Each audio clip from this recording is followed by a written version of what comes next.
Di sekolah ini harapan adalah kehancuran. Di saat sekolah lain belajar, sekolah ini justru harus diganti dengan rutinitas perbakuhan taman. Tetesan darah bukan lagi hal menakutkan, melainkan sebuah pemandangan yang jadi kebiasaan. Dalam sekolah berandalan, kekuatan merupakan satu-satunya jalan untuk bertahan. Wihiro Kelas 2 merupakan serial drama lanjutan dari drama Wihiro Kelas pertamanya. Masih melanjutkan kisah dari seorang siswa pendiam bernama Kim Si-eun yang harus dipindahkan dari sekolahnya setelah melakukan hal brutal dengan menghabisi para pembuli di sekolah dulunya.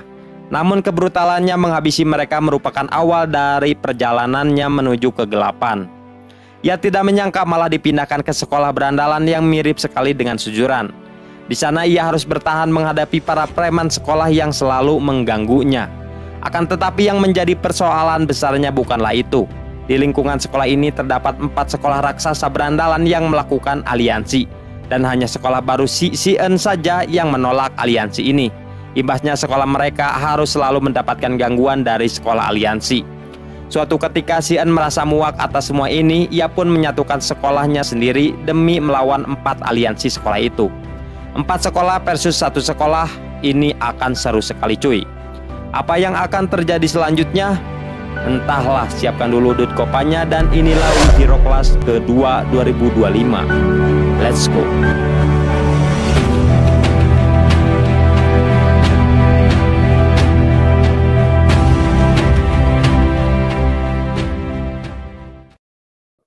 Di awal film kita akan diperlihatkan dengan Kim Si-eun yang sedang berjalan menuju ke sekolah barunya. Dan selamat datang di sekolah Enjang, sekolah yang cukup terkenal akan keberandalannya. Kekerasan dan pembulian adalah bahasa keseharian di sekolah ini. Terdapat banyak sekali praksi-praksi yang terpecah dan saling bersaing.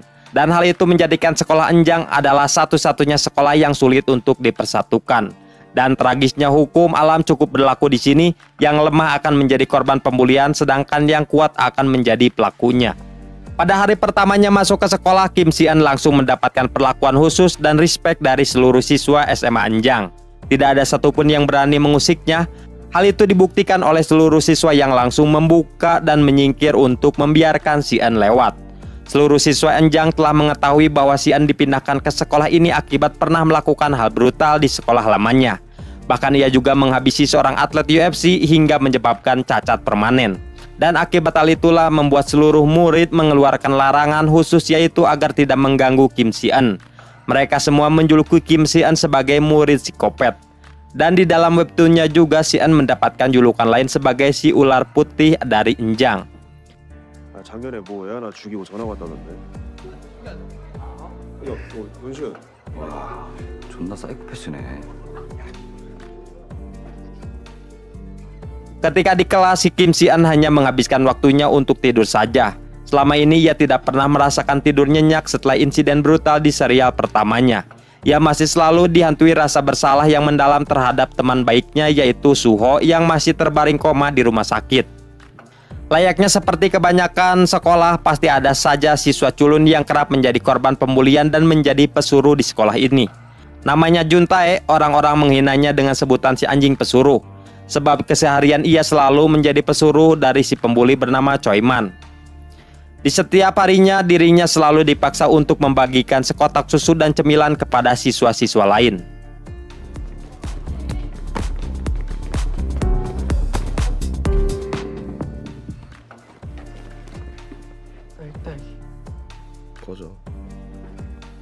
Setiap jam pembelajaran dimulai, ada peraturan umum di sekolah ini, yaitu mewajibkan muridnya untuk mengumpulkan handphone agar tidak dipakai menyontek. Kebetulan sekali Juntae dipercayai oleh guru untuk menjadi pemegang HP siswa ini.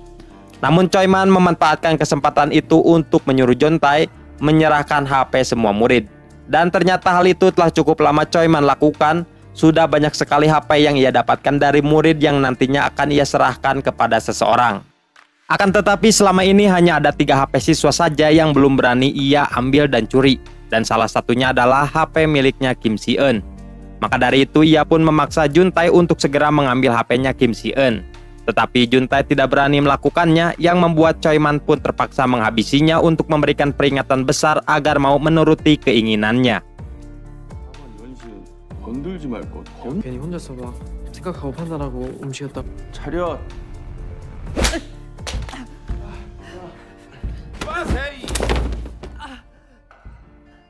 Dikarenakan tidak ada pilihan lain, Juntai pun menurutinya. Secara diam-diam, ia pun memberanikan diri untuk mengambil HP-nya si Eun. Lalu saat ponsel dibagikan, Juntai pun berpura-pura tidak mengetahui HP-nya si Eun yang telah hilang. Tapi di sini si Eun tahu kalau Juntai sedang berbohong kepadanya. Akan tetapi ia yang tidak peduli lebih memilih untuk pergi saja. Menyadari nyawanya akan menjadi terancam, Juntai pun menghampiri si Eun untuk meminta maaf. Ia pun menawarkan sejumlah uang kepada si Eun untuk membeli ponsel yang baru. Akan tetapi ia tidak menggubris tawarannya. Si Eun tahu Juntai telah mengambil HP-nya atas perintah dari si Kang Bully Choi Man. Maka ia pun mengatai Juntai dengan sebutan pengecut. 그 핸드폰 있잖아. 진짜 비겁한 거야? 그거.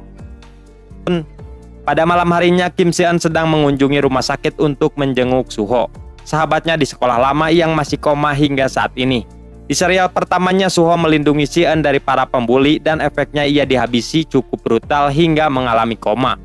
Akibat hal itulah Kim Si Eun pun selalu dihantui rasa bersalah hingga membuatnya tidak pernah merasakan tidur pulas. Di keesokan harinya saat berjalan menuju kelas, Si Eun pun tanpa sengaja melihat Choi Man yang sedang membuli Juntai. Pemandangan ini pun mengingatkannya kepada sahabat lamanya di season pertama yang juga kerap menjadi korban perundungan. Ia merasa geram dan ingin menghabisi mereka. Akan tetapi pada akhirnya Si Eun pun mengurungkan niatnya itu demi menghindari masalah besar di sekolah barunya ini. Sedangkan Choi Man sendiri pun memang merasa takut kepada Si Eun dan langsung menyingkir untuk memberikannya jalan. 비켜. 길 막지 말고. Juntai sendiri merasa tersentuh atas hinaan Kim Si Eun semalam yang menyebutnya sebagai seorang pengecut. Maka ia pun memberanikan diri menemui Si Eun untuk meminta maaf sembari mengakui perbuatannya yang telah mencuri HP-nya. Ia pun terpaksa melakukan itu atas tekanan dari Choi Man. Lalu Juntai pun memohon kepada Si Eun untuk mengajarinya bagaimana menjadi seorang pemberani. Ia merasa muak atas semua penindasan ini, dan tanpa banyak penjelasan Si Eun pun hanya mengatakan bahwa prinsipnya sederhana, yaitu mengikuti hukum Newton. Ketiga, setiap aksi akan menimbulkan reaksi. 나도 알려주면 안 돼? 반작용도 없는 거야. Sepulang sekolah, Si Eun tanpa sengaja melihat sekelompok siswa berandalan dari sekolah lain yang sedang berkumpul. Saat itu mereka tengah merekrut 2 murid SMA Enjang untuk bergabung ke dalam aliansi geng mereka. Di tengah itu nampak Choi Man yang muncul dan masuk ke dalam tempat perkumpulan itu untuk menemui seseorang yang merupakan pemimpin mereka. Dan perkenalkanlah, namanya Song Jae, salah satu pemimpin dari aliansi SMA. Ia berasal dari SMA Ganghak. Tujuan Choi Man menemuinya karena ingin melapor kalau ia telah mengumpulkan banyak HP dan akan segera memberikan 100 HP dalam waktu 1 minggu saja. Dengan syarat Song Jae harus membantunya menghabisi seorang siswa kuat bernama Pak Humin, seorang murid nomor 1 dan paling ditakuti di SMA Enjang. Tapi saat ini Humin masih mendapatkan hukuman skorsing dari sekolah setelah melakukan pembantaian brutal ke sekolah lain. Dan terungkaplah alasan dibalik Choi Man selalu menyuruh Juntai untuk mencuri HP milik siswa-siswa lain, yaitu akan disetorkan kepada Song Jae. Meskipun begitu, kita belum mengetahui sosok lebih dalam dari Song Jae ini, namun yang pasti ia merupakan seorang siswa sebelah yang memang sangat kuat dan ditakuti. Hal itu dibuktikan saat ia dengan mudahnya menghabisi pengunjung warnet di depan yang mengganggu obrolannya. 삐리 새끼들이 조폭놀이를 하네. 존나 무섭네. 야.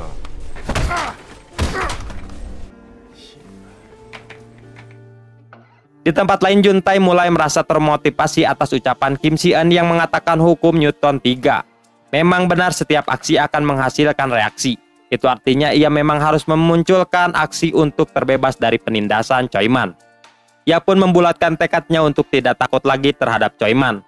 Di pagi harinya sebelum para siswa datang ke sekolah, ia pun pergi ke sekolah duluan untuk mengambil HP-HP milik siswa yang telah dikumpulkan oleh Choi Man. Lalu ia pun menaruh satu persatu HP itu ke kolong meja siswa untuk mengembalikannya, termasuk HP-nya. Hingga saat pagi harinya, tindakan itu pun membuat Choi Man sangat marah besar. Ia pun langsung mendatangi Juntai di kelas dan menghajarnya tanpa ampun. Tetapi Juntai telah benar-benar berubah dan disinilah untuk pertama kalinya ia berani melawan. Meski demikian, ia tidak mampu menahan semua pukulan Choi Man dan harus merasakan pedihnya dipukul.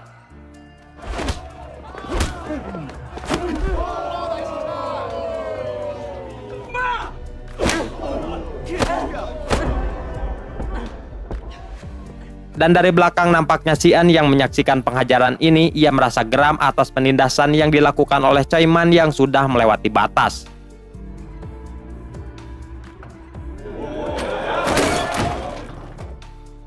손 넘지 말라고.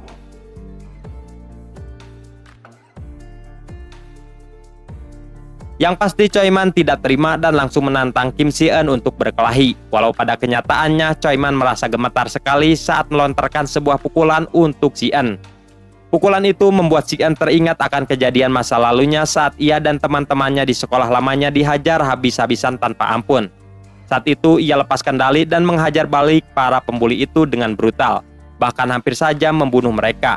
Dan semenjak itu ia berjanji pada dirinya sendiri tidak akan berkelahi lagi. Takut lepas kendali seperti dulu, nampaknya Kim Si Eun yang terus menerima pukulan dari Choi tanpa melakukan perlawanan sedikit pun.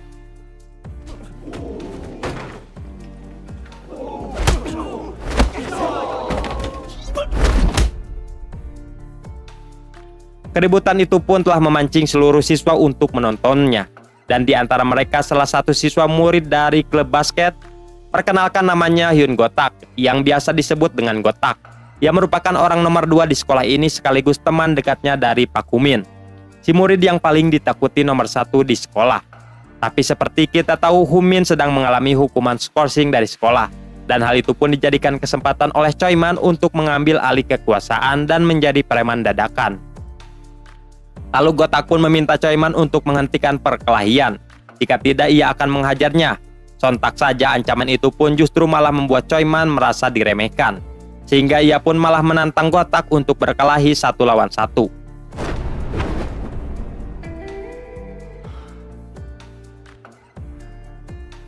Tapi cukup dengan serangan itu saja mampu membuat Choi Man terdiam dan mengurungkan niatnya untuk mengajak Gotak berkelahi. Juntae sendiri sedang mengajak si Eun pergi ke ruang perawatan khusus untuk mengobati lukanya. Di sana Juntae pun mengucapkan terima kasih atas bantuannya tadi. Terlebih lagi ia sangat berterima kasih atas motivasi dari Kim Si Eun yang telah memotivasinya untuk menjadi seorang pemberani. Mendengar hal itu, Kim Si Eun pun hanya merespon dengan wajah dingin saja. Nampaknya Juntae dan Si Eun yang perlahan mulai semakin dekat menjadi seorang teman. 왜 그랬어? 유턴 제3법칙. Sementara itu seluruh siswa tengah membicarakan tentang Si Eun yang tidak melakukan perlawanan tadi. Mereka berpikir si Eun bukanlah tidak berani melawan, melainkan ia takut lepas kendali dan hampir membunuh lawannya seperti yang pernah dilakukannya saat di sekolah sebelumnya. Sedangkan Choi Man sendiri masih merasa tidak terima terhadap Gotak yang telah mempermalukannya tadi. Ia pun berencana akan melakukan balas dendam. Meski demikian ia sadar kekuatan otot tidak akan mampu menandingi Gotak, maka ia pun akan memakai rencana lain, yaitu akan mengadu dombakan Gotak dan si Eun untuk berkelahi. Rancangan pun mulai dilakukan, ia pun menghampiri Si Eun dan Juntae untuk berpura-pura ingin berteman dengan mereka dan meminta maaf.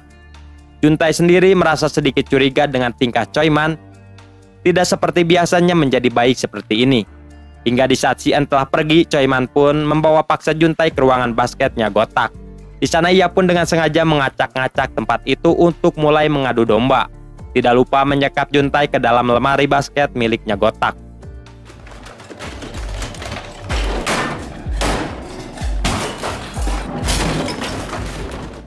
Secara bersamaan, Si Eun menyadari ada yang tidak beres dengan Juntae yang tidak ada di dalam kelas. Dalam kebingungannya itu, Choi Man pun mulai memprovokasi Si Eun dengan berkata kalau Juntae telah diseret paksa oleh Gotak dan rekannya ke ruangan basket. Mendapati info itu, ia pun langsung bergegas ke sana. Bersamaan dengan itu, Gotak juga tengah diprovokasi oleh orang suruhannya Choi Man kalau Si Eun ingin menantangnya duel. Tentu saja Gotak pun langsung mencari Si Eun yang sedang berada di bawah dan tengah menuju ke ruangan basketnya. Si Eun sendiri telah tiba di ruangan basket Gotak dan melihat ruangan itu yang sudah acak-acakan. Lalu ia pun membuka sebuah lemari dan menemukan ada Juntae yang tengah disekap di dalam itu. Melihat hal itu, ia sebenarnya paham kalau ini adalah ulahnya Choi Man yang ingin mengadu dombakannya dengan Gotak. Tapi sayang, ia yang memang orangnya pendiam merasa tidak peduli untuk membicarakan kebenaran ini kepada Gotak. Hingga tidak berselang lama, Gotak dan rekannya pun kembali ke ruangan basket dan melihat ruangannya yang sudah acak-acakan. Tentu saja ia pun marah dan menduga Si Eun adalah pelakunya. Dan saat sepulang sekolah, Gotak pun langsung mencegat Si Eun yang sedang pulang bersama dengan Juntae untuk menanyakan ruangannya yang sudah berantakan tadi. Juntae pun ingin menjelaskannya kalau semua ini adalah kesalahpahaman yang telah dibuat oleh Choi Man untuk mengadu dombakan mereka berdua. Tapi sayang Gotak yang sudah diliputi amarah tidak mau mendengarkan penjelasan mereka. Sedangkan Sien sendiri malah menyodorkan dirinya untuk dihajar oleh Gotak dan ia tidak akan melakukan perlawanan. Sebab Gotak yang tidak mau mendengarkan penjelasan mereka. Tentu saja perkataan itu pun malah semakin memicu kesalahpahaman saja. Lalu Gotak yang sudah merasa emosi malah mengungkit masa lalunya Kim Si-eun yang hampir membunuh seseorang. Dan bahkan hampir kehilangan sahabatnya yang kini masih koma di rumah sakit. Dan seketika saja ucapan itu pun membuat Si-eun marah besar dan hampir lepas kendali lagi. Ia pun mengambil pulpen untuk dipakai dalam menyerang Gotak. Bahkan serangan itu pun mampu mengenai tangannya Gotak dan merobek bajunya.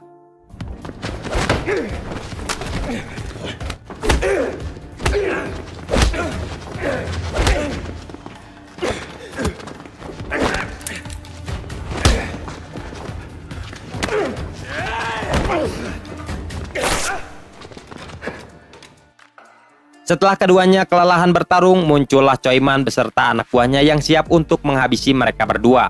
Dan disinilah Gotak akhirnya tersadar bahwa apa yang diucapkan Juntae tadi memanglah benar. Kalau Choi Man lah yang telah sengaja ingin mengadu dombakan dirinya bersama Si-eun untuk saling menghajar. Mereka berdua pun cukup kewalahan menghadapi pasukan Choi Man. Terlebih lagi Gotak yang sudah terjatuh dan mulai kesusahan menangkis serangan.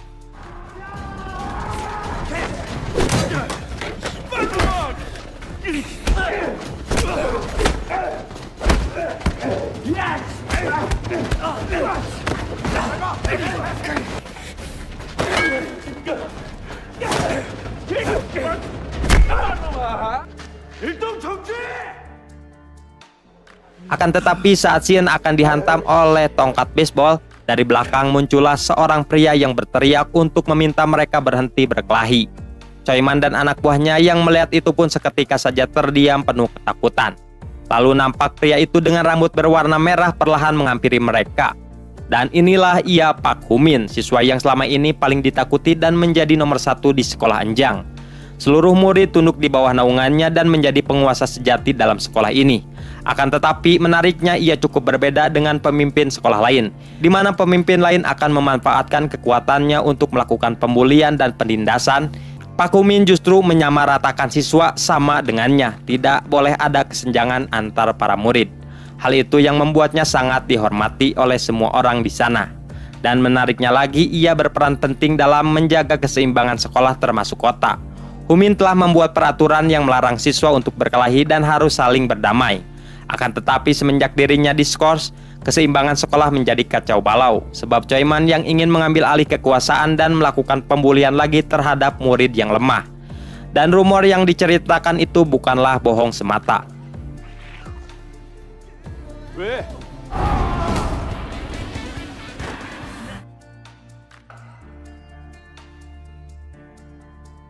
Saking ditakutinya, Choi Man beserta anak buahnya pun memilih untuk kabur agar tidak dihabisi olehnya. Dan disinilah awal pertemuan Humin dengan Si-eun, si murid baru. Humin merasa sangat tertarik dengan Si-eun yang menatap tajam penuh kedinginan terhadapnya. Menariknya, di balik namanya yang sangat ditakutkan, ternyata Humin memiliki sifat yang sangat konyol sekali. Lalu ia pun menyuruh Gotak untuk meminta maaf kepada Si-eun. Bahkan ia sendiri juga ikut menunduk untuk meminta maaf juga. Akan tetapi Si-eun tidak menggubris hal itu dan malah langsung meninggalkan mereka berdua. Dan hal itu pun membuat Humin semakin tertarik untuk mengenal lebih jauh tentang Si-eun.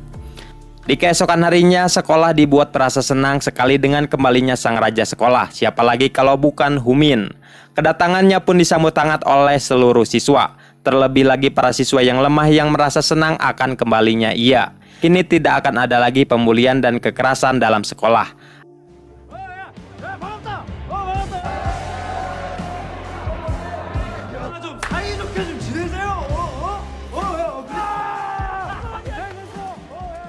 Akan tetapi di hari pertamanya masuk, ia pun malah langsung dipanggil ke ruang BK akibat ketahuan melakukan perkelahian dengan Choi Man kemarin. Nampak juga ada Gotak, Juntae, dan Si-eun yang ikut dipanggil juga. Untung saja Pak Guru hanya memberikan hukuman ringan saja bagi mereka, yaitu menyuruh mereka untuk menjadi petugas bebersih di sebuah acara festival yang akan segera diselenggarakan esoknya. Setelah keluar dari ruangan itu, Humin malah mendekati Sian dengan so akrab. Hal itu membuat Sian merasa risih dan meminta Humin untuk jangan so akrab dengannya. Akan tetapi Humin justru tidak peduli dan malah semakin ngehajakeun. Tanpa sadar, momen konyol itulah secara tidak langsung membuat mereka semakin akrab. Sekembalinya Humin ke sekolah bukan saja berdampak bagi keseimbangan sekolah, melainkan ia juga telah menggoyahkan keseimbangan di kota. Mengapa begitu? Karena di wilayah kota ini terdapat 4 sekolah besar yang sangat berpengaruh dalam kota. 3 sekolah itu telah sepakat untuk membentuk sebuah aliansi dengan dalih menjaga perdamaian. Pertama ada dari sekolah Ganghak dengan pemimpin Songje. Dalam aliansi, Songje telah ditunjuk untuk menjadi mesin tempurnya. Selanjutnya ada 2 bersaudara Seongmuk dan Baek Dongha dari sekolah Hyonsung. Keduanya itu telah ditunjuk untuk menjadi pemegang keamanan aliansi. Sedangkan terakhir berasal dari SMA Yoil yang telah ditunjuk untuk menjadi pemimpin aliansinya. Dan perkenalkanlah namanya Baek Sojin. Ialah yang akan memegang penuh keseimbangan aliansi agar tidak terjadi bentrok antar sekolah. Selama ini ketiga sekolah ini telah menjalani aktivitasnya seperti seorang gangster. Mereka mencuri motor, mobil sebagai lahan mendapatkan uang yang cukup besar. Dan hasil uang tersebut mereka setorkan kepada seorang bos mafia yang menjadi pelindung aliansi sekolah ini. Dan terungkaplah alasan Choi-man selalu mengumpulkan HP hasil dari curiannya, yang tidak lain untuk disetorkan ke aliansi ini sebagai syarat untuk bergabung kepada mereka. Dan menariknya, hanya sekolah Enjang saja yang menolak untuk bergabung ke dalam aliansi. Pak Humin tidak mau sekolahnya masuk ke aliansi yang selalu melakukan aktivitas kriminal. Dan penolakan itulah telah membuat aliansi marah, sehingga siapapun murid yang memakai seragam Enjang pasti akan dihajar dan dipalak. Suatu ketika Humin merasa marah sekali atas apa yang telah mereka lakukan terhadap teman satu sekolahnya. Ia pun pergi sendirian untuk melakukan balas dendam dan membrutal menghabisi siapapun yang memakai seragam dari aliansi. Dan kebrutalan itulah yang membuat dirinya dihukum skors oleh sekolah.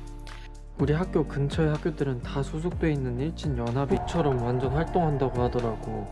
이제 박후민은 그런 거 안 한다고 해서 박후민이 빡쳐가지고 연합 애들을 다 Di markas besar aliansi, Baek Jin tengah menyuruh Songje untuk pergi ke sekolah Enjang dan menyampaikan pesan kepada Humin agar mau bergabung dengan mereka. Secara bersamaan, Pak Humin, Gotak, Juntae, dan Sien tengah berada di mall untuk memenuhi hukumannya menjadi petugas bebersih. Di sana nampak kini mereka yang semakin akur dan penuh canda tawa. Di tengah kekonyolan itu, Sien pun pergi ke toilet sebentar. Hingga ketika di toilet, ia pun tidak sengaja bertemu dengan seseorang yang tidak lain itu adalah Songje yang telah menunggunya.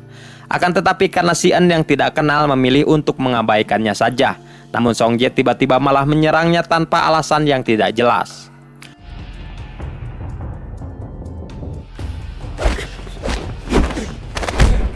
왜 그러네 대가리 깨게? Songje pun merasa kagum akan kemampuan Sien yang bisa menghindari semua serangannya. Ia mengatakan suatu saat nanti dirinya pasti akan kembali bertemu lagi untuk melanjutkan salam perkelahian ini. Setelah itu Songje pun keluar dari toilet dan akhirnya bertemu dengan Humin yang dicari-cari. Seketika saja Humin pun langsung merasa emosi dan menanyakan apa yang telah dilakukan Songje di tempat ini. Dengan santainya Songje menjawabnya kalau ia telah melakukan perkelahian sejenak dengan murid SMA Enjang, yang tidak lain itu adalah Sien. Ia merasa kagum dengan Sien, si murid baru yang cukup kuat.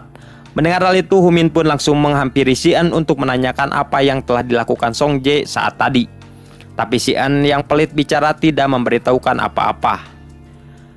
Berpindah kepada Baek Jin, meskipun ia seorang pemimpin aliansi yang kejam dan brutal, ia juga memiliki sisi terangnya, yaitu sangat pintar dalam segi belajar. Saking pintarnya, ia pun selalu meraih nilai tinggi di sekolah dan mendapatkan beasiswa juga. Tetapi di balik ketenangan semua ini, ada banyak kelompok yang sedang mengincarnya untuk balas dendam. Salah satunya adalah Choi-man yang sedang membuat rencana untuk menghabisi Baek Jin karena telah menolaknya untuk masuk ke dalam aliansi. Choi-man beserta pasukannya mencegat Baek Jin di sebuah basement untuk menghabisinya. Akan tetapi dengan sangat mudahnya Baek Jin menghabisi mereka tanpa mengeluarkan keringat sedikit pun.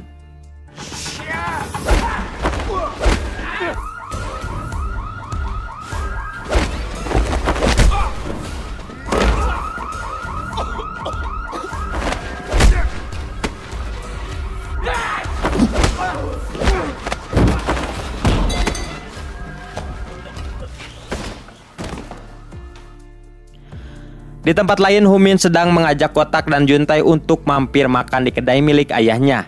Dan disinilah kita bisa melihat bahwa di balik kekonyolan Humin, ternyata ia selalu mendapatkan tekanan batin dari ayahnya yang memiliki sifat pemarah. Meski demikian, Humin selalu menutupi rasa kesedihannya itu di hadapan teman-temannya. Dalam makan bersama itu, Gotak menceritakan keberanian Juntai yang telah mengembalikan ponsel milik teman-temannya yang dicuri oleh Choiman.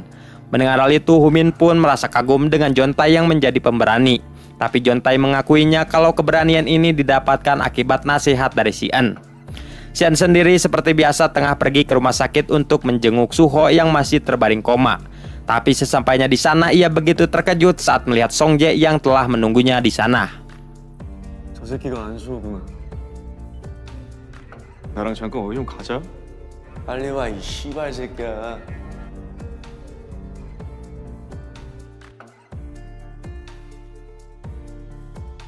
Lalu Song-jae pun memaksa Si-en untuk mengikutinya demi menghindari keributan di rumah sakit ini.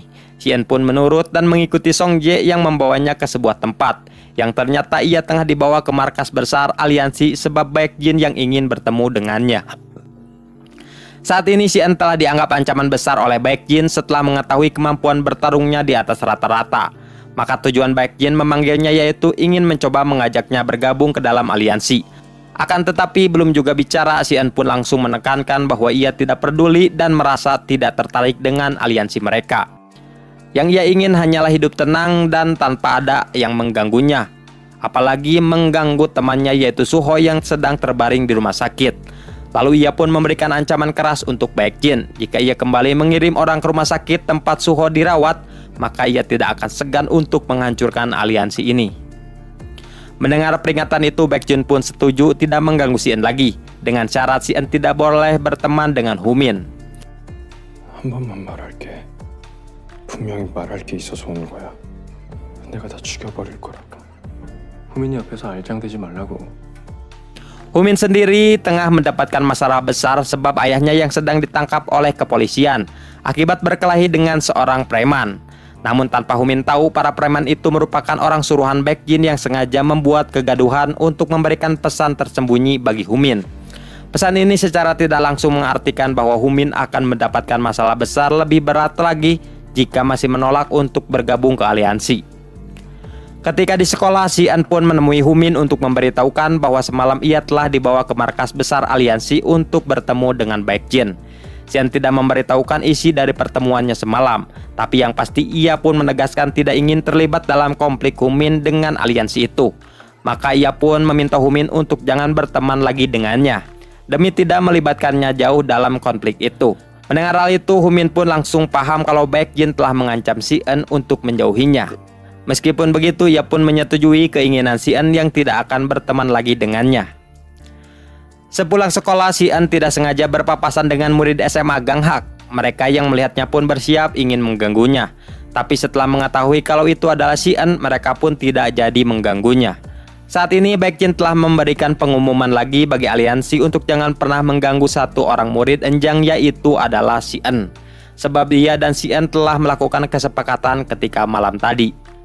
Di sisi lain, Gotak dan Juntai merasa keheranan dengan tingkah Humin yang menjadi pendiam seperti ini. Keheranan kian bertambah saat Humin yang berpamitan untuk pulang duluan. Meski demikian, Gotak dan Juntai berusaha untuk tetap positif thinking saja. Lalu mereka berdua pun melanjutkan jalannya lagi. Hingga saat sampai di bawah lorong jalanan, mereka berdua pun terkejut saat melihat Song-jae bersama pasukan tengah mencegatnya. Dan sekejap saja tempat itu pun langsung terkepung, membuat Gotak dan Juntai pun sulit melarikan diri. Tidak ada pilihan lain, Gotak pun akan menghadapi mereka. Sedangkan Juntai disuruh untuk segera melarikan diri.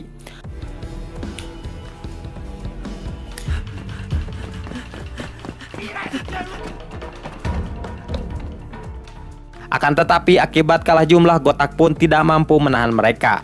Juntai sendiri masih berusaha meloloskan diri dari kejaran anak buahnya Song-jae. Dalam pelarian itu, ia berhasil bersembunyi di sebuah kolong tangga. Dirasa sudah aman, ia pun menelpon Si-en. Akan tetapi saat telepon tersambung, muncullah anak buahnya Song-jae yang langsung menghajarnya. Dan hal itu pun tidak sengaja didengar oleh Si-en. Dan dengan cepat, ia pun langsung pergi ke tempat Juntai untuk menyelamatkannya. Secara bersamaan, Humin tengah pergi ke markas besar aliansi untuk menemui Baekjin. Seketika saja mereka yang merasa takut pun langsung membuka jalan bagi Humin untuk mengizinkannya masuk. Ketika di dalam ruangan, ia pun langsung menegaskan kepada Baekjin bahwa sebesar apapun ancaman, itu tidak akan membuatnya untuk bergabung ke dalam aliansi. Seperti kita tahu, selama ini Humin merupakan satu-satunya orang yang berani menentang aliansi itu.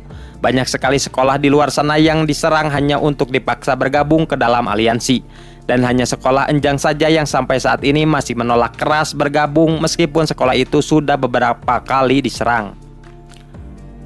Hal itu disebabkan karena Pak Humin yang menentang keras dengan aliansi ini. Setelah mengatakan itu, Humin pun memutuskan untuk segera pergi dari tempat ini. Akan tetapi mereka yang berada di sana tidak akan membiarkan Humin pergi begitu saja. Dan terpaksa ia pun harus menghadapi mereka. Layaknya seekor harimau, dengan sangat mudahnya ia membasmi orang-orang ini.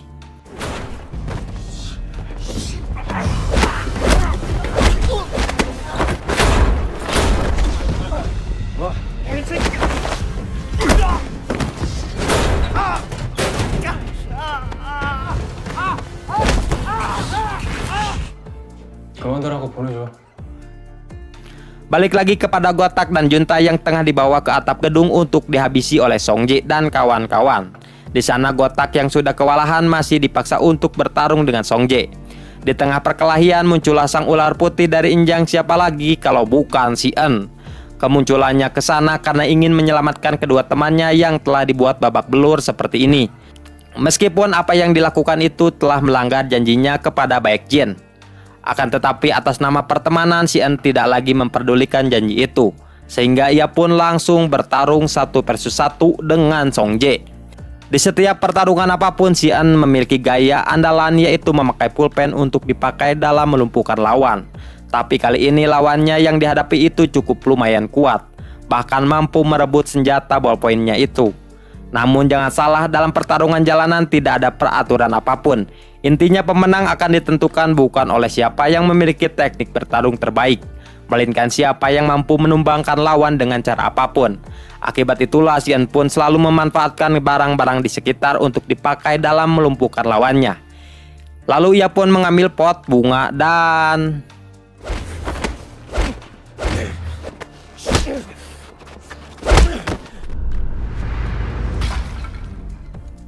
Di saat itulah ia pun merebut kacamata Songjae dan menusukkan ke bagian kaki Songjae hingga berteriak kesakitan. Disinilah kedua kalinya Songjae menyadari ada lawan yang lebih kuat di sekolah Enjang. Tapi Songjae yang sudah pincang tetap memaksakan bangkit untuk memberikan serangan lagi. Hingga akhirnya keduanya pun sama-sama tumbang dan kelelahan.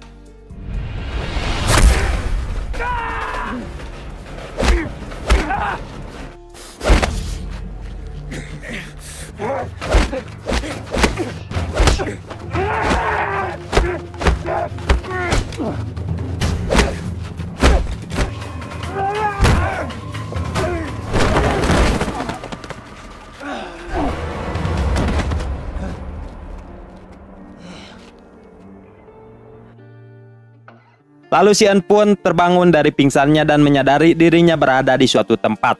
Rupanya saat pertarungan tadi ia mengalami pingsan dan Humin membawanya ke rumahnya untuk menyelamatkannya dari kejaran polisi yang mengepung atap sekolah.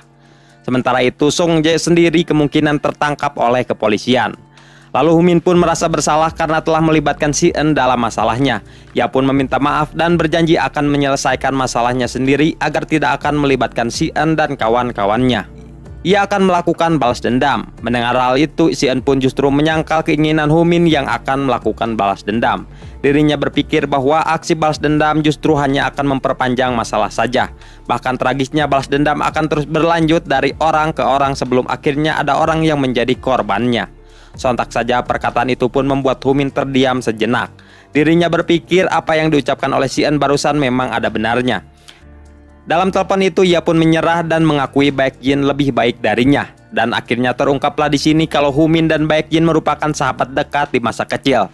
Saat itu mereka berdua melakukan pertemanan yang sangat akrab layaknya seorang adik kakak.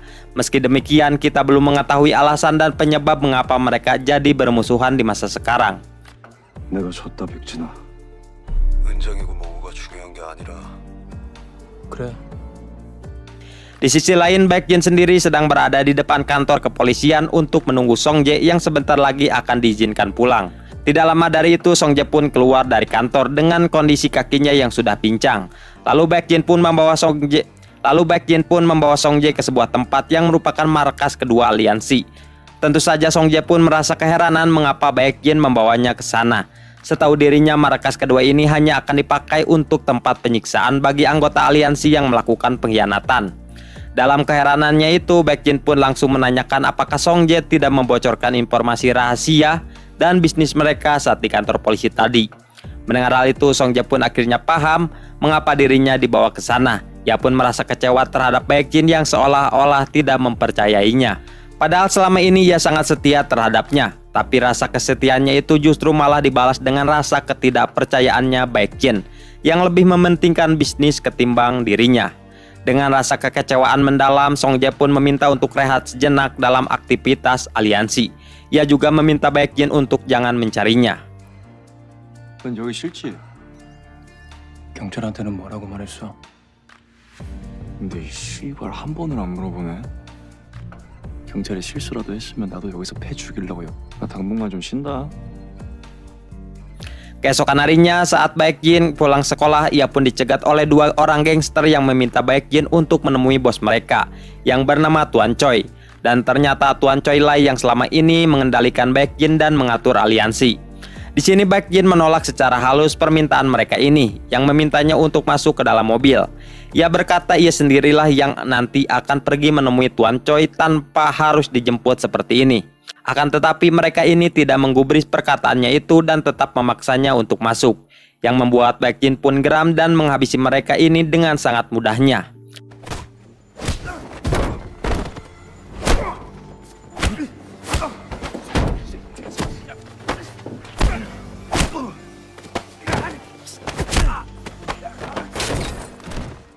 Setelah itu Baek Jin pun kembali ke markas besar dan ia begitu terkejut saat melihat ada seseorang yang sudah menunggunya. Dan inilah Tuan Choi, seorang bos gangster yang mengendalikan aliansi secara penuh dari belakang. Dan ia jugalah yang selama ini telah memberikan backup kuat bagi aliansi agar bisa melakukan aktivitas gangster sepertinya. Dan hasil uang yang didapatkan dari aliansi sepenuhnya akan disetorkan kepadanya. Kedatangannya ke sana hanya ingin memperingatkan Baek Jin untuk lebih becus dalam mengawasi anak buahnya. Saat ini kepolisian selalu mendatanginya untuk menanyakan terkait rekening palsu yang digunakan dalam aktivitas ilegal oleh anak sekolahan. Kemungkinan besar informasi ini telah bocor oleh Song Jae yang telah ditangkap polisi saat kemarin. Maka Tuan Choi pun menyuruh Baek Jin untuk segera mencari Song Jae yang saat ini entah ada di mana. 금성재? 아이씨. 네. 또 오게 하지 마. Kembali kepada Si En yang kini mulai berteman dan akrab lagi bersama Humin, Gotak, dan Jontai. Tapi naas kebahagiaan itu hanya sesaat saja saat Humin mendapatkan info kalau ayahnya telah ditangkap polisi lagi akibat menghajar pelanggannya. Rupanya orang yang telah dihajar ayahnya Humin itu merupakan anggota aliansi yang telah disuruh oleh Baek Jin untuk memberikan pesan untuknya. Di mana pesan itu berisi pengajakan untuk Humin agar menerima tawarannya bergabung ke dalam aliansi. Jika menolak, maka dipastikan Baek Jin akan lebih mengganggu dan mengusik orang-orang terdekat Humin. Tentu saja Humin pun cukup kesal sekali atas semua ini. Ia pun menghajar orang suruhan Baek Jin untuk melampiaskan rasa emosinya ini. Akibatnya ia pun harus mendapatkan hukuman skorsing lagi dari pihak sekolah.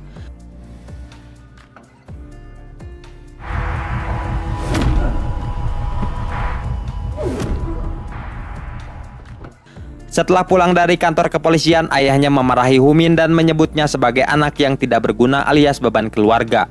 Ucapan itu pun begitu menyakitkan sekali dan menusuk ke dalam hatinya Humin. Ia pun merasa putus asa sekali atas semua tekanan hidup ini. Tidak ada pilihan lain, ia pun malah menghubungi Baek Jin untuk menerima tawarannya bergabung ke dalam aliansi. Bukan tanpa alasan, ia menerima tawaran itu agar bisa mendapatkan uang, agar bisa membantu perekonomian ayahnya. Namun satu hal yang terpenting, ia tidak ingin orang-orang sekitarnya dilibatkan dan diganggu lagi oleh Baek Jin. Tentu masuknya Humin, si sang raja, akan berdampak besar bagi kekuatan aliansi. Kini tidak akan ada satupun lagi orang yang berani menyentuh aliansi ini. Begitupun dengan Baek Jin yang merasa senang sekali karena ia yang bisa duet lagi bersama Humin. si teman masa kecilnya. Lalu Baekhyun pun memberikan tugas pertama bagi Humin, yaitu menaklukkan sekolah-sekolah sekitar yang belum bergabung ke dalam aliansi mereka. Tanpa banyak bacot, Humin pun pergi ke sebuah kafe untuk menghajar seorang pria gendut yang merupakan pemimpin dari sekolah yang akan dipaksa untuk bergabung.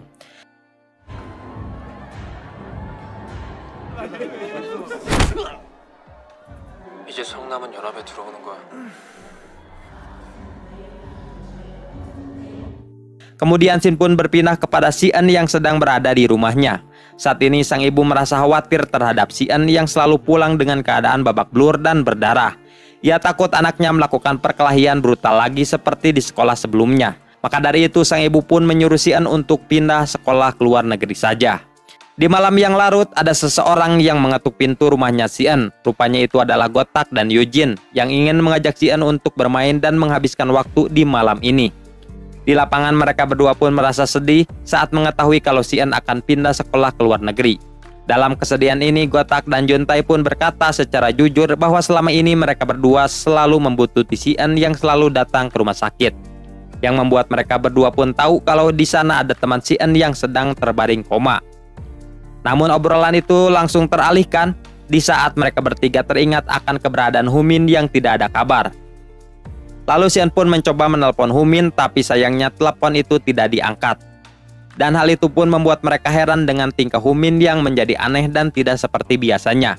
Mereka bertiga pun belum mengetahui kalau Humin telah bergabung ke dalam aliansi. Pada malam harinya, nampak Si-eun yang telah berada di bandara untuk bersiap terbang ke luar negeri.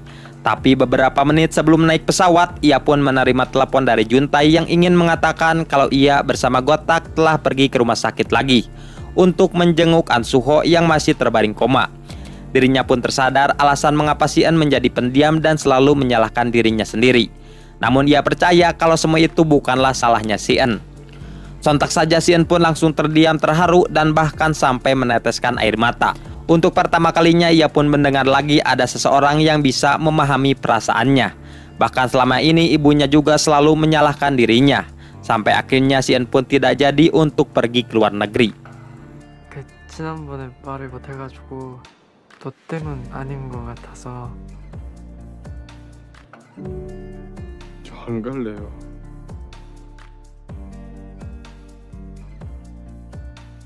Keputusan Si-eun untuk tidak jadi ke luar negeri membuat Gotak dan Juntae merasa senang. Kini mereka bisa kembali bersama-sama dengan sahabatnya. Di sisi lain, Humin sendiri mulai terjerumus jauh dalam aliansi. Setiap hari ia mendapatkan perintah terus untuk melakukan penaklukan sekolah sekitar untuk memaksa mereka bergabung ke aliansi. 이 새끼 이거 눈깔이 왜 이러냐?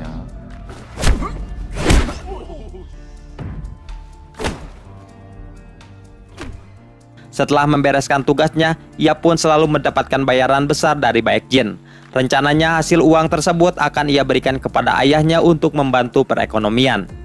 Bergabungnya Humin ke aliansi pun tersebar ke penjuru kota. Salah satunya sekolah Enjang yang begitu merasa tidak percaya dengan pemimpin mereka yang malah mengingkari janjinya untuk bergabung bersama aliansi. Begitupun dengan Si-eun, Gotak dan Juntae yang ikut merasa terkejut. Mengetahui info itu, mereka bertiga pun berencana akan mengajak Humin kembali lagi. Mereka tahu keputusan Humin bergabung ke dalam aliansi dilandasi rasa bersalah karena teman-temannya yang selalu dibuntuti oleh mereka. Humin berpikir dengan bergabungnya ia itu bisa menjauhkan orang terdekatnya dari gangguan Baekhyun. Padahal itu tidak sepenuhnya benar atas kesalahannya Humin. Sepulang sekolah, mereka bertiga pun langsung menuju rumahnya Humin. Namun Humin tidak berada di rumah. Sesampainya di sana, mereka pun disambut oleh ayahnya Humin yang pemarah. Sang ayah pun memberitahukan kalau Humin sudah beberapa hari tidak pulang. Meski demikian, ia pun merasa tidak peduli lagi dengan anak nakal itu. Mendengar perkataan itu pun, Si-eun tidak bisa menahan diri atas sikap ayahnya Humin yang selalu frontal pada anaknya sendiri. Maka ia pun mencoba membela Humin dengan mengatakan kalau Humin selama ini adalah anak yang baik di sekolah. Murid-murid menyukainya dan bahkan menjadikannya seorang panutan. Jika ada yang salah dengan Humin, bisa jadi justru sikap ayahnya yang membuat Humin melakukan kesalahan. Maka Si-eun pun memintanya untuk bisa lebih memperhatikan apa yang dirasakan Humin. 아버님께 뭘 잘못했나요? 병신 같은 새끼도 아니에요. 아버님이 문제이신 것 같은데요. 나가 이 새끼들아 이씨. Di perjalanan pulang, Gotak pun menceritakan kisah Humin dan Baekgin yang dulunya merupakan sahabat dekat. Saat itu Baekgin hanyalah seorang siswa culun yang selalu dibully di sekolahnya. Hingga Humin pun melindunginya, bahkan sampai mengajarkannya ilmu bela diri. Seiring berjalannya waktu, kedekatan mereka berdua pun kian akrab layaknya seorang adik kakak yang tidak bisa dipisahkan. Tapi suatu ketika terjadi sedikit perselisihan di antara mereka. Baekgin menyalahgunakan ilmu bela dirinya dan menghajar siapa saja yang tidak bersalah. Ia merasa menghajar seseorang itu adalah obses kesenangan baru untuknya. Dan semenjak itulah Humin pun dihantui rasa bersalah mendalam karena telah mengajarkan Baekgin berkelahi. 둘이 졸라 베프였어. 바쿠가 나백진한테 알려줬어. 근데 나백진 걔는 중학교 때 공부만 하고. 쌈질 같은 거 누구한테나 알려주지 않는다. Pada pagi harinya, Xian dan Gotak menemui Choiman untuk menanyakan tempat-tempat aliansi selalu berkumpul. Mereka berdua sangat yakin Humin pasti berada di salah satu tempat milik aliansi. Atas sedikit paksaan, Choiman pun memberitahukannya. Terdapat dua tempat besar yang selalu dijadikan tempat untuk berkumpul bagi aliansi sekolah. Pertama ada arena bowling yang dijadikan markas besar aliansi. Menurut sepengetahuannya, tempat itu juga dijadikan sebagai tempat pencucian uang hasil dari bisnis ilegalnya. Sedangkan yang kedua adalah bengkel motor Daesung. Biasanya tempat itu mereka jadikan sebagai tempat penyiksaan bagi aliansi yang berkhianat. Akan tetapi fakta yang disembunyikannya adalah bahwa tempat tersebut merupakan tempat penyimpanan hasil curian mereka seperti motor, mobil, HP, dan lain-lain. Uang hasil penjualan itu lalu akan dicuci di arena bowling demi menghindari kecurigaan aparat. Mereka akan mempekerjakan anggotanya dalam bisnis haram ini dan membayar mereka dalam jumlah tinggi. Itulah alasan mengapa banyak sekali siswa yang minat untuk bergabung kepada mereka, yang sudah pasti uangnya besar. 우선 볼링장.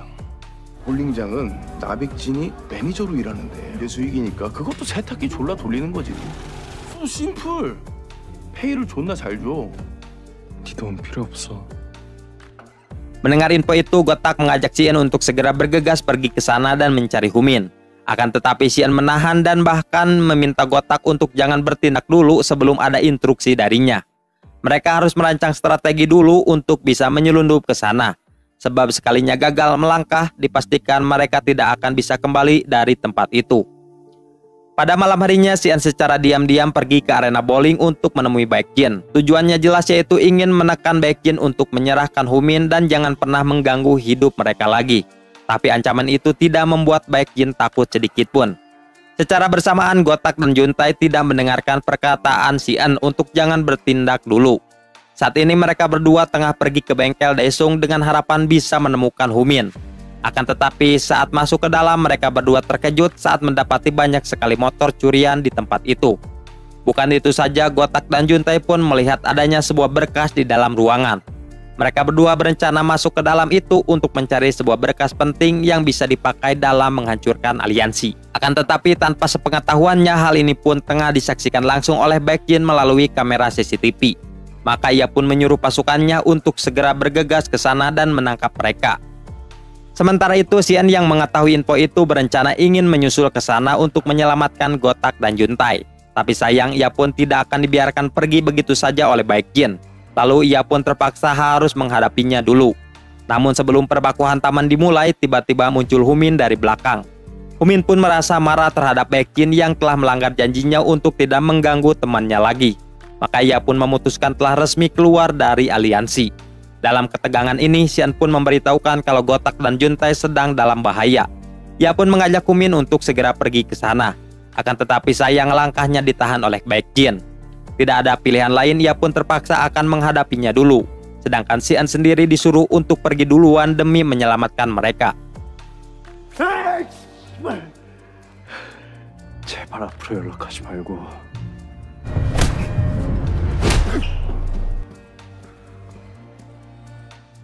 Di bengkel, Gotak dan Juntai masih tengah sibuk membuka satu persatu berkas. Hingga akhirnya berhasil menemukan sebuah buku besar yang mencatatkan plat nomor curian yang telah digelapkan oleh aliansi.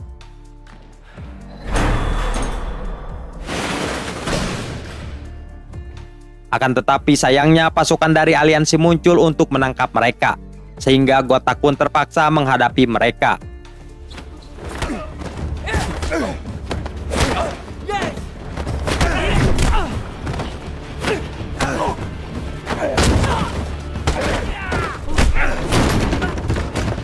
Meski di awal Gotak mampu melumpuhkan beberapa orang, namun karena jumlah mereka yang sangat banyak membuatnya benar-benar kewalahan.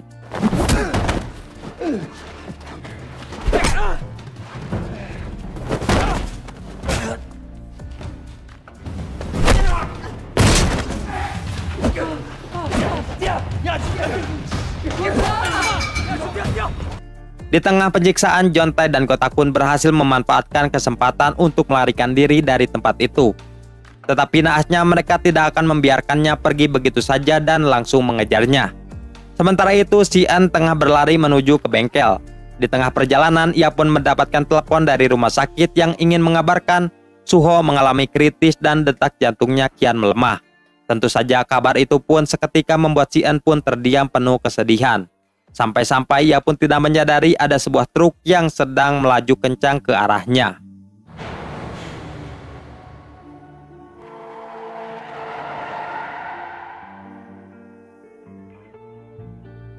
Kembali ke Gotak dan Jontai yang masih berusaha melarikan diri dari kejaran anggota aliansi.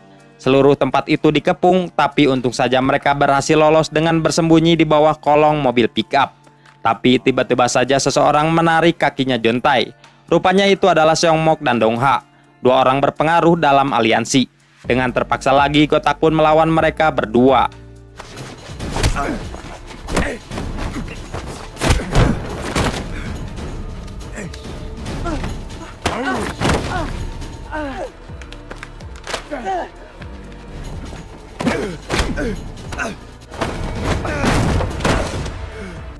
Namun sayang, mereka berdua terlalu kuat untuk dikalahkan. Pada akhirnya Gotak pun ditumbangkan dan disiksa habis-habisan. Bahkan berkas penting pun berhasil mereka rebut juga. Akan tetapi di tengah hal itu muncullah Pak Humin yang ingin membantu Gotak dan Jontai. Dengan brutal ia pun menghabisi mereka ini tanpa ampun.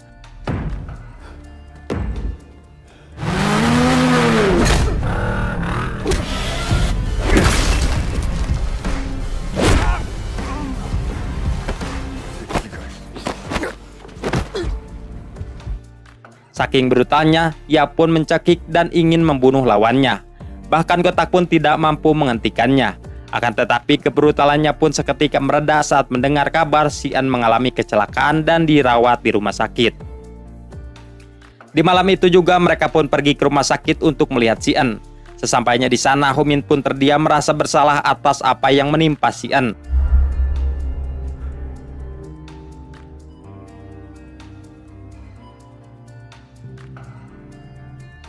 Tidak lama dari itu, ibunya Xian pun menghampiri mereka untuk mengabari kalau keadaan Xian sedikit stabil.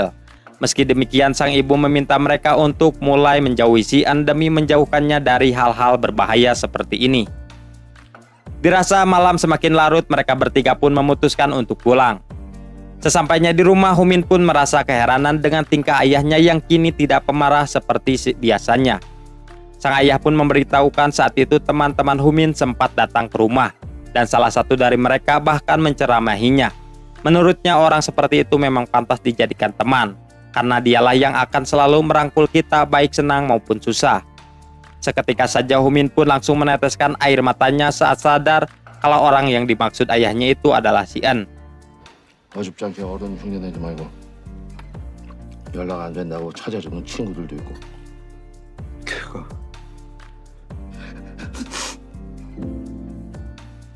Di tempat berbeda, Baek Jin sendiri tengah marah besar terhadap anak buahnya yang telah gagal mendapatkan Gotak dan Jontai. Kemarahannya memuncak saat menyadari satu lembar berkas penting telah hilang. Yang rupanya Jontai telah merobek satu kertas itu untuk ia pakai dalam melaporkannya ke polisi. Menyadari hal itu, Baek Jin pun menyuruh seluruh anak buahnya untuk segera menangkap Jontai. Pada keesokan harinya, Yujin sendiri tengah pergi ke kantor polisi untuk menyerahkan satu lembar kertas berisi bukti kejahatan yang dilakukan oleh aliansi. Namun laporannya itu tidak diterima karena dinilai tidak cukup kuat sebagai dasar penyelidikan.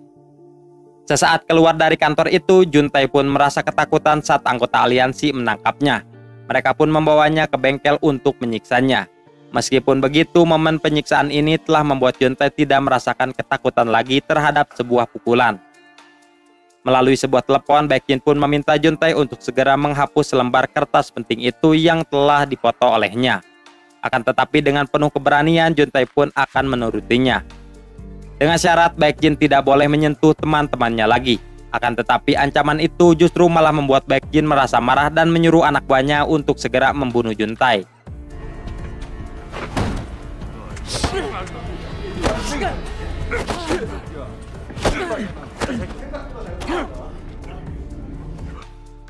Di tengah penyiksaan itu muncullah Song Jae yang selama ini telah menghilang.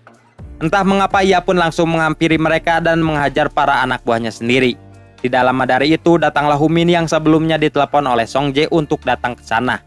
Di sana Humin pun merasa heran dengan Song Jae yang telah membantu Juntai dan menghajar anak buahnya sendiri. Walaupun begitu ia pun mengucapkan terima kasih kepada Song Jae atas bantuannya itu. 인사들 나눠. 고맙다. Di markas besar, Tuan Choi tengah memarahi Baekjin lagi setelah mendapatkan laporan kalau Juntai melaporkan mereka ke polisi. Meskipun laporannya itu tidak digubris oleh kepolisian. Akan tetapi itu akan menjadi awal malapetaka bagi mereka. Tuan Choi pun memperingatkan jika hal kecerobohan seperti ini terjadi lagi, maka ia tidak akan segan untuk menghabisi Baekjin. Di tempat lain, Humin sendiri mulai merasa lelah atas Baekjin yang sudah terlalu jauh melibatkan teman-temannya. Maka ia pun memiliki rencana sendiri untuk menyelesaikan semua masalah ini. Hingga keesokan harinya, ia pun mendatangi sekolah Baekjin sendirian. Ia pun berteriak keras untuk menantang aliansi Baekjin berperang dengannya. Di tawuran nantilah kita akan melihat mana yang layak disebut kuat. Dan jika Humin menang, maka ia pun meminta Baekjin untuk membubarkan aliansinya. Sedangkan jika ia kalah, maka sekolah Enjang akan siap untuk bergabung bersama aliansi. 야, 나백지! 한 뜨자, 이 씨발놈아! 그냥 내자 이제! Sedangkan di sekolah Enjang, Gotak tengah berpidato melalui mic untuk meminta bantuan kekuatan dari seluruh siswa. Cosplay menjadi Genji dan Murayama ini memberitahukan bahwa sebentar lagi sekolah mereka akan melakukan tawuran dengan aliansi Baekjin. Kembali ke Humin yang sedang pergi ke rumah sakit untuk menjenguk Si-en. Di sana ia pun bertemu dengan ibunya Si-en yang langsung meminta maaf atas ucapannya malam itu, yang meminta mereka untuk menjauhi anaknya. Saat ini keadaan Si-en telah kian membaik. Menurut dokter, Si-en hanya mengalami tekanan lebih dari sarafnya. Hal itu dipicu akibat Si-en yang tidak pernah tidur pulas selama ini. Yang mana seperti kita tahu Si-en memang tidak pernah tertidur pulas semenjak dihantui rasa bersalah atas apa yang telah menimpa Suho. Tidak berselang lama, Si-en pun akhirnya siuman dari komanya. Dan belum sepenuhnya pulih, ia pun malah ingin pergi dari rumah sakit agar bisa menjenguk Suho. Hingga setibanya di sana, ia pun merasakan lega sekali setelah perawat mengabarinya kalau detak jantung Suho telah kembali normal. Meskipun begitu, mereka pun belum mengetahui kapan Suho akan bangun dari komanya.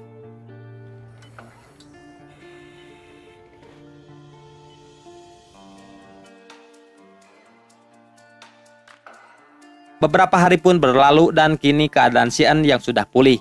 Ia pun sudah bisa berkumpul lagi bersama Humin, Gotak, dan Juntai. Saat ini mereka tengah pergi ke sebuah lapangan luas. Humin memberitahukan tempat inilah yang akan menjadi tempat berdarah sekolah Enjang melawan aliansi.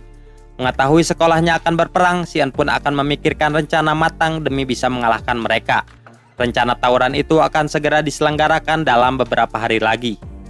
Si-en sadar kalau mereka pasti akan kalah melawan aliansi yang jumlahnya cukup banyak.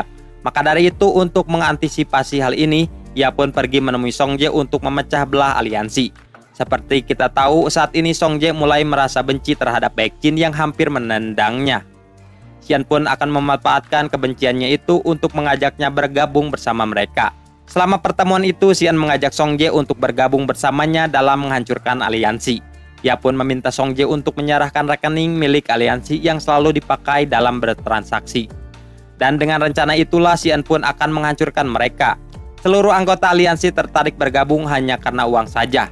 Maka jika Si-en mengambil seluruh uang aliansi, otomatis mereka akan meninggalkan aliansinya sendiri. Dan siapa sangka Song Jae pun menyetujuinya.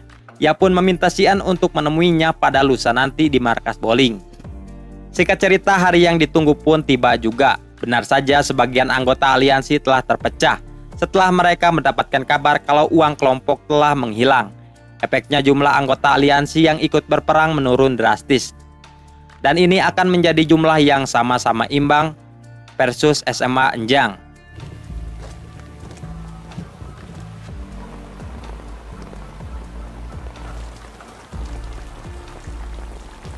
Di hujan yang sangat deras, nampak murid Enjang yang tengah berjalan untuk menuju ke TKP peperangan. Kekuatan mereka pun kini kian bertambah saat Choi Men dan pasukannya bergabung dalam tawuran. 시은인. 연합 이 새끼들 개박살낼 준비가.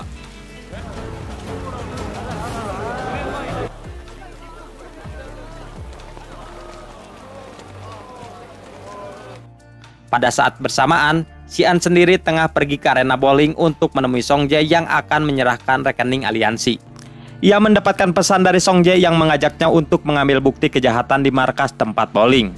Karena saat itu lokasi tersebut sedang sepi, mengingat seluruh anggota aliansi yang tersisa ikut pergi bersama Bainara untuk menghadapi SMA Enjang. Kembali ke SMA Enjang yang beberapa langkah lagi akan tiba ke TKP tawuran. Tetapi dalam perjalanan itu, Juntai merasakan ada yang tidak beres dengan Xian yang sulit dihubungi. Maka ia pun memilih untuk bergegas pergi mencari Xian yang sebelumnya pernah memberitahukan sedang pergi ke tempat bowling. Dan benar saja saat ini Xian tengah dijebak oleh Song Jae.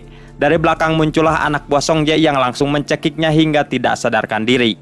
Song Jae sengaja melakukan ini karena ia tidak sudi harus membantu Xian yang telah membuat kakinya pincang.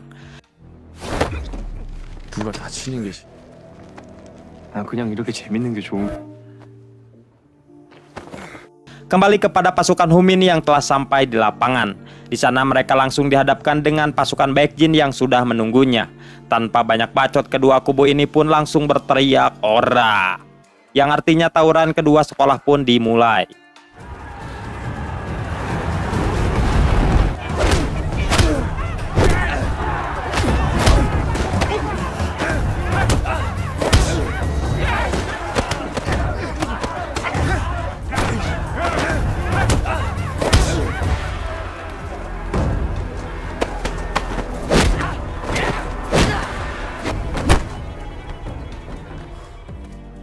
Dalam pertempuran itu tibalah sang raja versus raja yang saling bertemu, yaitu Humin dan Baekjin. Mereka berdua pun langsung saling serang dan baku hantam. Nampaknya Humin yang lebih sedikit unggul, ia pun memfokuskan untuk menyerang tangannya Baekjin. Meski demikian, Baekjin tidak akan mudah ditumbangkan begitu saja, ia pun berusaha bangkit untuk membalikan keadaan.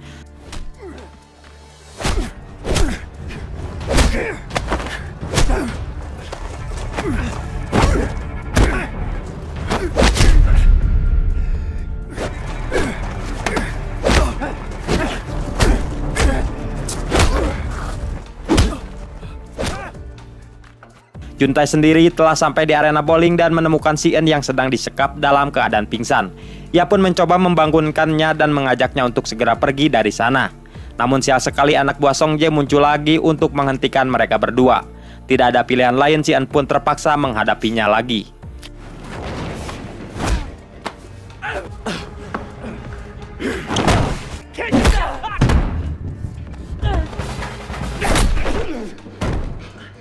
Saat ini Baekjin telah mengalami kelelahan usai mendapatkan serangan keras dari Humin. Meski demikian, Baekjin pun kembali bangkit untuk membalikan keadaan. Benar saja, keadaan pun malah menjadi terbalik, kini malah Baekjin yang lebih mendominasi duel ini. Hingga Baekjin pun mengeluarkan serangan kerasnya yang mampu menumbangkan Humin dan tidak sadarkan diri.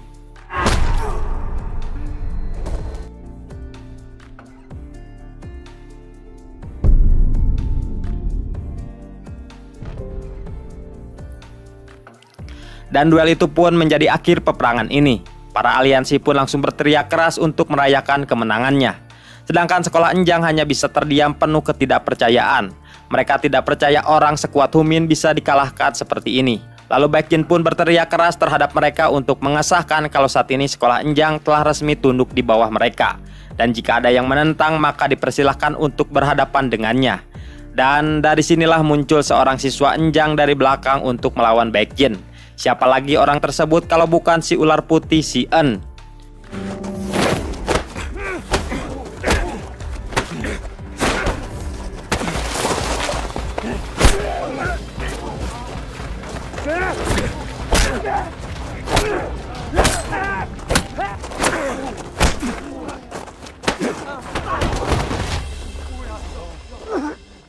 Dalam duel itu terlihat Baekjin yang lebih unggul. Ia mampu menumbangkan Sien dengan pukulan kerasnya.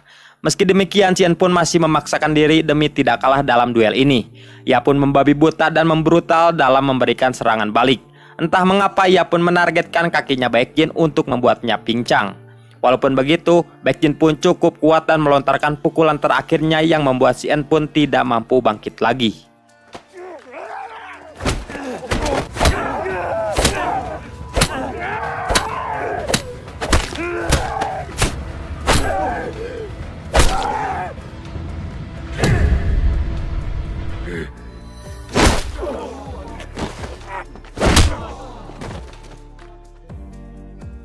Akan tetapi saat Baekjin menoleh ke belakang, ia pun begitu terkejut saat Humin sedang bersiap untuk menghajarnya.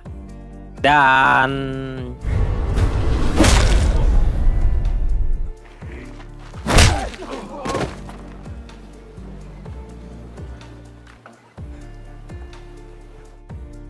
pada akhirnya Baekjin pun terjatuh dan tidak bisa bangkit lagi.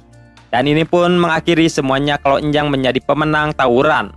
Dan rupa-rupanya semua ini memang telah direncanakan oleh Sien dan Humin sebelumnya agar bisa mengalahkan Baekjin. Di mana saat malam tadi ia meminta Humin untuk menyerang tangannya Baekjin, sedangkan ia sendiri akan menargetkan kakinya. Di saat pertarungan berlangsung, ia akan mencoba mengelur waktu agar Humin bisa memulihkan tenaganya. Dan di saat itu barulah Humin disuruh mengeluarkan serangan terakhirnya.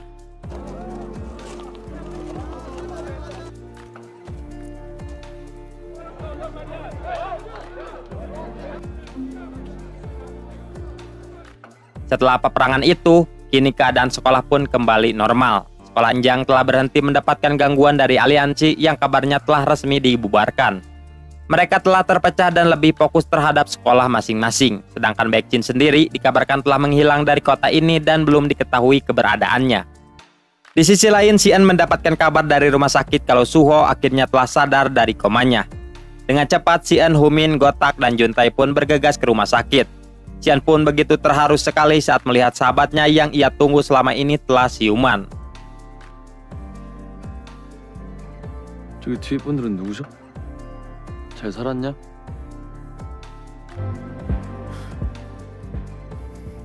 Sementara itu, Songjae sedang berada di arena bowling untuk bertemu dengan Tuan Choi. Di sana Tuan Choi pun meminta Songjae untuk melanjutkan kepemimpinan aliansi, menggantikan Baekjin. Songjae pun tersenyum tipis saja dengan artian yang belum pasti apakah ia menerimanya atau tidak. Dan beberapa hari berlalu, seluruh sekolah di kota mendapatkan kabar pahit saat mendengar Baekjin ternyata telah meninggoy. Meskipun begitu, penyebab kematiannya sangat misterius dan tidak bisa dijelaskan. Nampak Sien, Gotak, Juntai, dan dua bersaudara Seongmok dan Dongha yang tengah menghadiri acara pemakaman ini. Mereka semua menangis atas kehilangan musuh bebuyutannya yang sebetulnya mereka anggap teman. Terutama Humin yang sampai saat ini masih yakin kalau Baekjin tidaklah jahat. Dia hanya salah saja dalam mengambil jati dirinya. Dan setelah itu film Weak Hero Class Season 2 pun tamat juga. Ending yang sangat mantap cuy.